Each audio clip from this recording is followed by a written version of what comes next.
আসসালামু আলাইকুম। আশা করি সকলে ভালো আছেন। আজকে মূলত যে মাছগুলো আপনাদের মাঝে আমি নিয়ে আসলাম এটি হলো অরিজিনাল ব্ল্যাক কাপ মাছের পোনা। তাই ব্ল্যাক কাপ মাছের পোনা সাধারণত যে কোনো পুকুরে মাছগুলো চাষ করা যায়। এইগুলো মাছের পোনার জন্য খাদ্য পরিমাণ খুবই কম লাগে। আপনার পুকুরের যদি নিচের গুড়া শামুক অথবা নিচে আবর্জনা ময়লা আর উপরের যদি কচুরিপানা অথবা শ্যাওলা যদি এইগুলো যদি আপনার পুকুরে যদি থাকে তো এইগুলো মাছের জন্য সবচেয়ে বেশি খাদ্য পরিমাণ কম লাগে।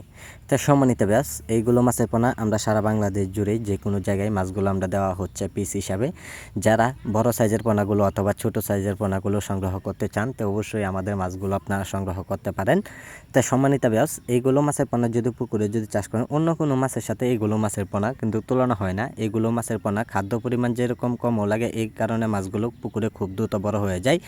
সর্বোচ্চ এইগুলো মাছের পোনা যদি পুকুরে চাষ করেন আপনারা 4 থেকে 5 মাসে অথবা আপনারা 6-7 মাসে যারা যতদিন পরিমাণ পুকুরে এইগুলো মাছের পোনা রাখবেন অতদিন পরিমাণে এইগুলো মাছের পোনা পুকুরে খুব দ্রুত বড় হয়ে যাবে। তাই সম্মানিত ব্যাস এইগুলো মাছের পোনার জন্য আমাদের কাছে আপনারা অতি তাড়াতাড়ি মাছগুলো সংগ্রহ করতে পারেন।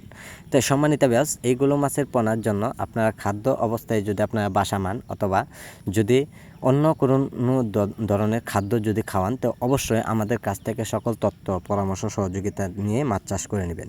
তো আজকে আমাদের যারা ভিডিওটি দেখছেন তো ভিডিওটি দেখে আপনার সাবস্ক্রাইব করে দেন পরবর্তী ভিডিওটি দেখার জন্য। আর আমাদের সাথে যোগাযোগ করুন। আমাদের যোগাযোগের ঠিকানা হচ্ছে ময়মনসিংহ ত্রিশাল।